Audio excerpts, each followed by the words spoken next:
ఇక ఆదిలాబాద్ జిల్లా ఎల్లంపల్లి ప్రాజెక్టు నిర్వాసితులకు పరిహారం చెల్లించి పునరావాసం ఏర్పాటు చేయాలని అధికారులను ఆదేశించారు రాష్ట మంత్రి ఇంద్రకరణ్ రెడ్డి. సీఎం కేసీఆర్ తో మాట్లాడి త్వరలోనే ప్రాజెక్టును అధికారికంగా ప్రారంభిస్తామని ఆయన చెప్పారు.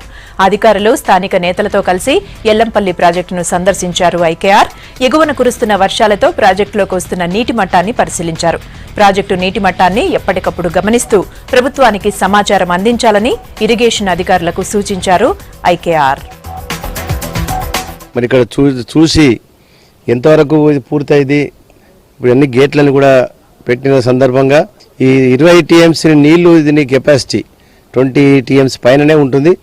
ఆ 20 టీఎంసీ వాటర్ నింపినప్పుడు మరి ఇది ఒక మంచి ఒక జలకళ కనబడుతుంది. ఇక్కడ ముఖ్యమంత్రి గారు కేసీఆర్ గారు పదే ఎన్నోసార్లు రివ్యూ చేసి హరీష్ రావు గారు వారిద్దరి కృషి వల్ల ఈ ఎల్లంపల్లి ప్రాజెక్టులు గేట్లు మరి ఇంకా భూసేకరణ సమస్యలు ఇంకా చిన్న సమస్యలు కొన్ని ఉన్నాయి, అవి కూడా పూర్తి చేయాలని చెప్పి మొన్ననే మరి మా మంత్రి గారు హరీష్ రావు గారు కూడా ఆదేశాలు కలెక్టర్స్కి ఇవ్వడం జరిగింది.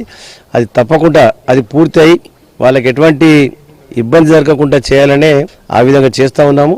ఖచ్చితంగా రేపు రాబోయే కాలంలో ఆదిలాబాద్ జిల్లాలో ఇంకా కొత్త చెరువులు కానీ ఇంకా ఈ ప్రాజెక్టులన్నీ పూర్తి స్థాయిలో మనం నీళ్లు నిలుపుకుంటే మన జిల్లా తెలంగాణలో నంబర్ 1 ఉంటుంది. కిలోమీటర్లు మంచిర్యాల నుంచి ఎల్లంపల్లి నుంచి హైదరాబాద్ పోతుందంటే రేపు అన్నాడు మా దగ్గర నుంచే నీళ్ళు మీకు వస్తున్నాయంటే వాళ్ళు కూడా మనకు రెస్పెక్ట్ ఇస్తారు. ఆ విధంగా మరి ప్రాజెక్టు చూసిన తర్వాత చాలా సంతోషపడుతున్నాం. మేము ఆల్మోస్ట్ అన్ని గ్రామాలకు ఇచ్చేశారు.